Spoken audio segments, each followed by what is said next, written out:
آپ نے نام سنا ہوگا محمود غزنوی اور ایاز کا، ان کا باہم محبت کا رشتہ بہت گہرا تھا۔ ایاز ٹوٹ کے چاہتا تھا بادشاہ کو، اب دیگر مصاحبین حسد کرتے تھے، بغض رکھتے تھے، وہ کہتے تھے یہ کوئی کیا اس میں کرشمہ اور کمال ہے کہ بادشاہ اس کو اتنا ہی چاہتا ہے۔ تو بادشاہ جب ان وزراء کا، مشیروں کا حسد حد سے بڑا ہوا دیکھا تو ایک دن سب کو اپنے دربار میں حاضر کیا۔ دربار میں ایک تالاب تھا، تو اس میں مٹھی بھر کے موتیوں کی پھینک دی، اور ایک ایک وزیر کو کہا کہ یہ موتی نکال کے لاؤ، اور یہ خیال کرنا کہ تمہارا لباس بھی، تمہارا بدن بھی نہیں بھیگنا چاہیے۔ تو سب نے کہا کہ یہ عجیب بات ہے کہ حوض کی تہہ سے موتی نکال کے لائیں اور لباس بھی نہ بھیگے اور بدن بھی نہ بھیگے، یہ تو لازمی ہوگا۔ پھر دوسرے وزیر کو کہتا کہ یہ موتی نکال کے لاؤ، تمہارا لباس بھی نہیں بھیگنا چاہیے، تمہارا بدن بھی نہیں بھیگنا چاہیے۔ تو وہ آگے سے حجت کرتا یہ کیسے ہو سکتا ہے کہ بدن بھی اور لباس بھی نہ بھیگے اور موتی بھی نکال لاؤں؟ تیسرے کو، چوتھے کو، پانچویں کو، ہر ایک آگے سے حجت کرے، یہ کیسے ہو سکتا ہے؟ پھر ایاز آ گیا، تو بادشاہ نے ایاز کو کہا کہ یہ موتی نکال کے لانے ہیں اور تمہارا لباس بھی اور تمہارا بدن بھی نہیں بھیگنا چاہیے۔ ایاز نے فوراً چھلانگ لگائی اور موتی نکالے۔ جب باہر نکلا تو بدن اور لباس پانی سے نچڑ رہا تھا، تو ایسے موتی بادشاہ کو پیش کیے اور بدن کپ کپا رہا تھا۔ تو بادشاہ بڑے غصے سے کہا کہ ایاز، تمہارا بدن بھیگ گیا، تمہارے کپڑے بھی بھیگ گئے، میں نے کہا تھا لباس بھی نہیں بھیگنا چاہیے، کپڑے بھی نہیں بھیگنے چاہیے۔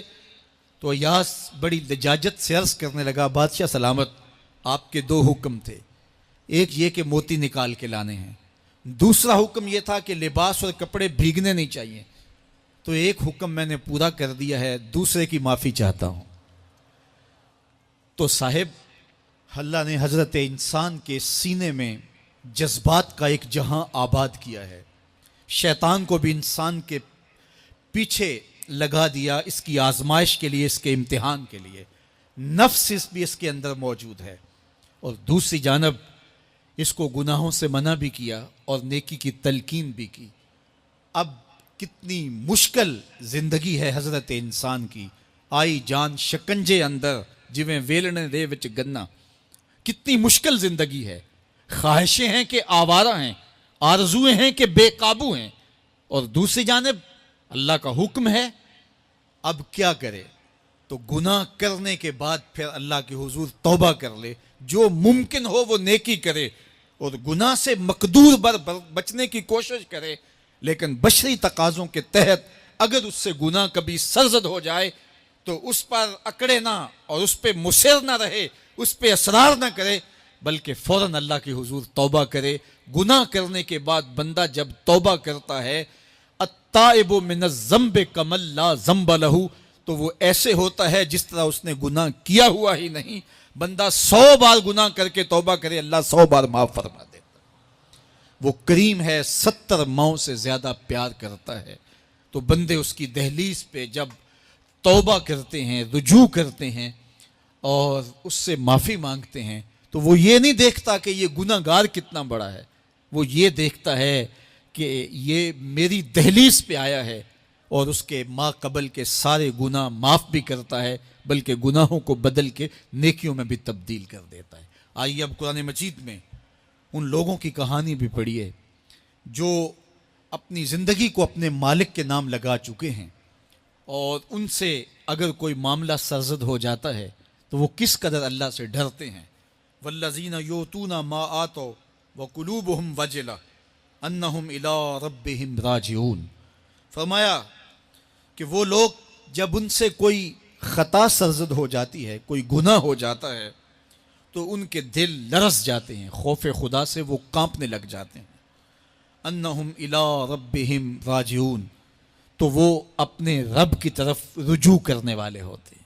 اگر ان سے کبھی کوئی گناہ سرزد ہو جائے، ان سے کوئی غلطی سرزد ہو جائے، تو پھر اس پہ ضد نہیں کرتے، اس پر مصر نہیں ہو جاتے، اس پر حجتیں اور دلیلیں نہیں لاتے، بلکہ وہ کیا کرتے ہیں؟ فوراً اللہ کے حضور رجوع کرتے ہیں اور معافی مانگتے ہیں، اور اللہ کو یہ بہت پسند ہے کہ کوئی مجھ سے معافی مانگے، اور اللہ انہیں معاف کر دیتا ہے۔ اللہ اکبر۔ حضرت عبداللہ ابن مسعود رضی اللہ تعالیٰ عنہ فرماتے ہیں کہ مومن کی یہ شان ہے کہ جب وہ گناہ کر بیٹھے تو وہ یوں محسوس کرتا ہے جس طرح پہاڑ تلے آ گیا ہے. یہ اس کی کیفیت ہے کہ گناہ کرنے کے بعد، نافرمانی کرنے کے بعد اس کا دل لرز اٹھتا ہے. وَقُلُوبُهُمْ وَجِلَةٌ، ان کے دل خوف خدا سے لرزنے لگ جاتے ہیں کہ ہم سے یہ گناہ کیوں سرزد ہو گیا، یہ تو اللہ کی ناراضگی کا سبب ہے. تو حضرت عبداللہ ابن مسعود فرماتے ہیں یوں محسوس کرتے ہیں جس طرح پہاڑ تلے آ گیا ہے اور پہاڑ ابھی گر جائے گا اور انہیں کچل دے گا. تو وہ جلدی جلدی تلافی کرتے ہیں، توبہ کرتے ہیں، رجوع اللہ کرتے ہیں تاکہ ہمارا گناہ معاف ہو جائے. اور منافق کی مثال بھی بیان کی گئی. جب وہ گناہ کرتا ہے تو یوں محسوس کرتا ہے جیسے بدن پہ مکھی بیٹھی تھی، ہلکے اشارے سے اڑا دی. سویر سے لے کر شام تک کتنی بار ہم اپنے بدن پہ بیٹھی مکھیاں اڑا دیتے ہیں اور ہمیں شام کو یاد بھی نہیں ہوتا کہ یہ عمل ہم نے کتنی بار کیا ہے. میں اور آپ اپنے اندر اتر کر کے دیکھ سکتے ہیں ہماری کیفیت باطن کیا ہے. نمازیں چھوڑی، جھوٹ بولا، غیبت کی، چغلی کی، کسی کا دل دکھایا، کسی کو تکلیف دی، گالی گلوچ کیا، سب و شتم کیا، سویر سے شام تک کیا کیا گناہ کیے. کبھی خیال بھٹکے، کبھی سوچیں آوارہ ہوئیں، کبھی نگاہوں نے بدکاریاں کی، کبھی زبان نے جرم کیے، اور شام کو ہمیں یاد بھی نہیں ہوتا کہ آج ہم نے کیا کیا جرائم کیے، آج ہم نے کیا کیا گناہ کیے. اگر ہماری یہ کیفیت ہے تو یہ عملی نفاق ہے کہ بدن پہ مکھی بیٹھی اور اڑا دی. اور اگر ہماری کیفیت یہ ہے کہ گناہ کے بعد یہ محسوس ہوتا ہے کہ ہم پہاڑ تلے آ گئے اور اللہ کی ناراضگی ہم نے مول لے لیے اور جلدی جلدی توبہ کر کے رجوع کرنے کی جانب بڑھتے ہیں، تو پھر مبارک ہو. نہیں تو مجھے اور آپ کو اپنا محاسبہ کرنا چاہیے. ہمارے دلوں پر زنگ چڑھ گئے ہیں اور ہماری کیفیت یہ ہو گئی ہے کہ گناہ کرنے کے بعد بھی ہم ڈٹے رہتے ہیں. جبکہ زندگی اصحاب رسول کی دیکھیے ان سے بھی کبھی کوئی خطا سرزد ہو جاتی تو وہ فوراً اس گناہ کی تلافی کے لیے حضور کی بارگاہ میں حاضر ہو جاتے. حضرت ابو لبابہ رضی اللہ تعالیٰ عنہ نے اپنے آپ کو مسجد نبوی کے ستون کے ساتھ بندھوا دیا اور کہا کہ جب تک میری معافی نہیں ہوگی تب تک اپنے آپ کو کھلواؤں گا نہیں. اور پھر جب ان کی بخشش کا اعلان ہوا تو پھر حضور کے ہاتھوں سے اپنے آپ کو انہوں نے کھلوایا. ایک خاتون حضور کی خدمت میں حاضر ہوئی اور عرض کی یا رسول اللہ صلی اللہ علیہ وسلم، مجھ سے بدکاری سرزد ہو گئی ہے اور میرے پیٹ میں بچہ ہے اور میں چاہتی ہوں کہ آخرت کی سزا کی بجائے دنیا کے اوپر اس کی سزا مجھے دے دی جائے تاکہ میں پاک ہو جاؤں اور صاف ہو جاؤں، کیونکہ آخرت کی سزائیں بہت سخت ہیں. اللہ کے محبوب علیہ السلام نے جبریل امین سے ایک دن پوچھا تھا مجھے جہنم کے عذابوں کا ذکر سناؤ. تو عرض کی یا رسول اللہ صلی اللہ علیہ وسلم، سب سے ہلکا عذاب، اخف العذاب، ہلکا ترین عذاب یہ ہے کہ جہنمی کے پاؤں میں آگ کے جوتے رکھے جائیں گے. باقی اس کے پورے بدن پہ آگ نہیں ہوگی، صرف آگ کے جوتے اس کو پہنائے جائیں گے. لیکن اس کی حدت، گرمی اور شدت اتنی ہوگی، یغلی منہما دماغہ، اس کی شدت سے اس کا دماغ پگھل کر ناک اور کانوں کے ذریعے سے باہر آنا شروع ہو جائے گا. یہ سب سے ہلکے عذاب کی کیفیت ہے. اور جو عذاب سخت ہیں الیاذ باللہ، اللہ تعالیٰ قرآن مجید میں فرماتا ہے ثم لا یموت فیہا ولا یحیا، اس بڑے عذاب کا ذکر کیا جو جہنمیوں کو دیا جائے گا. فرمایا اس عذاب کی کیفیت یہ ہوگی بندہ نہ جیے گا نہ مرے گا. جیے گا اس لیے نہیں کہ آگے اور پیچھے، دائیں اور بائیں آگ ہی آگ ہوگی، تو اس آگ میں جینا کو جینا تو نہیں ہوگا. اور مرے گا اس لیے نہیں کہ موت کو موت آ چکی ہوگی. جنت میں جنتیوں کو ایک ہی ڈر اور خدشہ ہوگا کہیں موت نہ آ جائے، اور جہنمیوں کو ایک ہی امید ہوگی کہیں موت آ جائے اور جان چھوٹ جائے. اللہ تعالیٰ مینڈے کی شکل میں موت کو لائے گا اور موت کو ذبح کیا جائے گا. جنتی جنت سے اور جہنمی جہنم سے دیکھ رہے ہوں گے. جب موت کو ذبح کر دیا جائے گا اب موت نہیں ہے تو جنتی اتنے خوش ہو جائیں گے کہ اگر موت کو موت نہ آئی ہوتی تو یہ خوشی سے مر جاتے، اور جہنمی اتنے مایوس، دکھی اور پریشان ہوں گے کہ اگر موت کو موت نہ آئی ہوتی تو یہ صدمے سے مر جاتے. تو وہ کتنا سخت عذاب ہوگا. الیاذ باللہ کے ہلکے ترین عذاب کی کیفیت یہ ہے کہ پاؤں میں آگ کا جوتا اور دماغ پگھل کے ناک اور کانوں کے راستے سے باہر آ جائے. تو اس نے عرض کی یا رسول اللہ صلی اللہ علیہ وسلم میرے اوپر حد جاری کر دیجئے.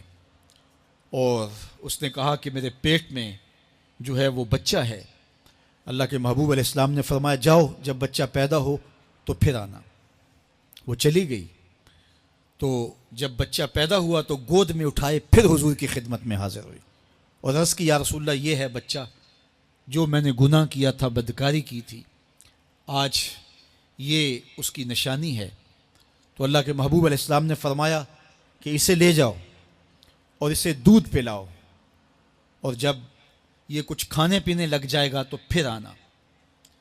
تو تھوڑی دیر کے بعد، کچھ دنوں کے بعد وہ دوبارہ حاضر ہوئی اور اس نے اس بچے کے ہاتھ میں روٹی کا ٹکڑا دیا ہوا تھا اور عرض کی یا رسول اللہ دیکھ لیجئے اب یہ روٹی کھانے لگ گیا ہے. اللہ اکبر. تو اللہ کے محبوب نے فرمایا انہیں لے جاؤ اور جا کے انہیں سنگسار کر دو. اس کی یہ حد بنتی تھی. اس کو سنگسار کیا اور اس نے خود یہ سزا اپنے لیے قبول کی. ماعز ابن مالک اسلمی عرض کی یا رسول اللہ طہرنی، مجھے پاک کر دیجئے. میرے حضور نے فرمایا جاؤ اللہ سے معافی مانگو. وہ گئے اور معافی مانگی. بے چینی اتنی تھی پھر آ گئے اور عرض کی طہرنی یا رسول اللہ، حضور مجھے پاک کر دیجئے. فرمایا جاؤ اللہ سے معافی مانگو. وہ گئے، معافی مانگی، پھر پلٹ آئے. تیسری مرتبہ، چوتھی مرتبہ. آقا کریم نے فرمایا فیما اطہرو کا، تمہیں کہا اللہ سے معافی مانگو، کریم ہے معاف کر دے گا، تم پھر پلٹ آتے ہو، تمہیں کس جرم سے پاک کروں؟ قال من الزنا، عرض کی مجھ سے بدکاری ہو گئی ہے اور میں چاہتا ہوں کہ دنیا پر فارغ ہو جاؤں. حضور نے فرمایا کہ اس کا توازن عقلی تو ٹھیک ہے. عرض کی حضور صحیح الحواس ہے. کہا کہ یہ نشے میں تو نہیں کہہ رہا. کسی نے اٹھ کے منہ سونگا. کہا حضور ایسی بات بھی نہیں ہے. فرمایا تم سوچ لو کیا کہہ رہے ہو. کہا حضور جو میں کہہ رہا ہوں وہ سچ کہہ رہا ہوں، مجھ سے گناہ سرزد ہو گیا اور میں چاہتا ہوں کہ دنیا پر ہی فارغ ہو جاؤں. اللہ کے محبوب علیہ السلام نے فرمایا کہ انہیں سنگسار کر دو. ماعز ابن مالک اسلمی کو سنگسار کر دیا گیا. جب ان کا جنازہ اٹھا تو حضور بھی جنازے کے جلوس میں تھے. کسی کی زبان سے نکلا لو ماعز نے گناہ کیا تھا. بس یہ بات سننے کی دیر تھی. اللہ کے محبوب کے چہرے پہ جلال آ گیا. فرمایا خبردار اگر کسی نے میرے ماعز پہ بات کی. میرے ماعز نے ایسی سچی توبہ کی ہے اگر روئے زمین کے تمام مسلمانوں میں بانٹ دی جائے لکفاہم، سب کی مغفرت ہو جائے. کہ انہوں نے اپنے آپ کو خود پیش کیا ہے. اب ماعز ابن مالک کا جنازہ اللہ کے رسول نے خود پڑھایا. بلکہ مسلم کتاب الحدود میں ہے کہ ان کے جنازے کے دوسرے دن یا تیسرے دن حضور ان کے ہاں تشریف لے گئے. اور جب آقا گئے وہم جلوسن، تو لوگ وہاں بیٹھے ہوئے تھے. تو میرے آقا نے فرمایا استغفروا لماعز، ماعز کے لیے بخشش اور مغفرت کی دعا کرو. تو یہ بات ذہن نشین کیجئے کہ یہ وہ لوگ تھے کہ جن سے کبھی کوئی گناہ سرزد ہو جاتا تو وہ جلد توبہ کرتے، اور اس کی بڑی سے بڑی حد اور سزا بھی ہوتی تو وہ بھی کاٹنے کے لیے تیار ہو جاتے. میں اور آپ دیکھیں کہ ہماری زندگی میں اگر گناہ ہیں اور ہمیں سچی توبہ کی توفیق بھی نصیب نہیں ہے تو پھر ہم سوچ لیں کہ ہم کہاں کھڑے ہیں. دیکھیے اللہ دلوں کے بھید جانتا ہے.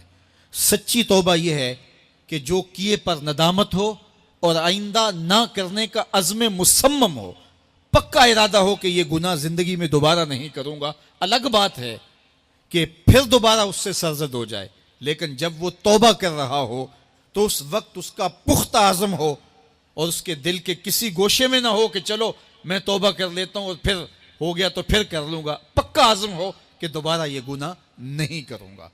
اور اگر زبان سے توبہ توبہ کر رہا ہو اور دل میں ہو کہ ٹھیک ہے یہ تو صبح بھی مجھ سے عمل بد سرزد ہونا ہے، تو اللہ تعالیٰ سے یہ مذاق کرنے والی بات ہے.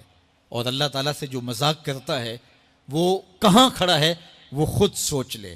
وہ کیا کسی نے کہا تھا کہ توبہ کی پھر توبہ کی پھر توبہ کر کے توڑ دی، میری اس توبہ پہ توبہ توبہ توبہ کر اٹھی. تو ایسی توبہ نہیں ہے کہ جو رسماً کسی مجلس میں چلے گئے، کسی اجتماع میں چلے گئے تو سب لوگوں نے توبہ توبہ کی تو وہ بھی توبہ توبہ کرتا رہا، لیکن اس کا عزم مصمم پختہ ارادہ نہیں تھا گناہوں کو چھوڑنے کا، تو یہ توبہ نہیں، یہ مذاق ہے۔ اس لیے اللہ کے حضور سچی توبہ یہ ہے کہ ما قبل کے گناہوں سے ندامت پیدا ہو جائے اور سچے دل سے ارادہ کیا جائے، پختہ عزم کیا جائے کہ دوبارہ میں یہ گناہ نہیں کروں گا۔ یہ الگ بات ہے کچھ عرصے بعد اس سے پھر سرزد ہو جائے، پھر وہ گناہ ہو جائے، تو پھر وہ پکی توبہ کرے، تو 100 بار بھی گناہ کرے گا، 100 بار بھی توبہ کرے گا، اللہ 100 بار قبول کرے گا۔ لیکن عند توبہ اس کا عزم مصمم ہونا چاہیے، اس کا عزم پختہ ہونا چاہیے۔ محض لفظوں سے توبہ توبہ پکارنا اور دل توبہ نہ کر رہا ہو اور دل عزم مصمم نہ رکھتا ہو تو یہ توبہ نہیں ہے۔ اس لیے سچی توبہ اللہ کے حضور اپنے گناہوں کی پیش کرنی، یہ اہل ایمان کا طریقہ ہے۔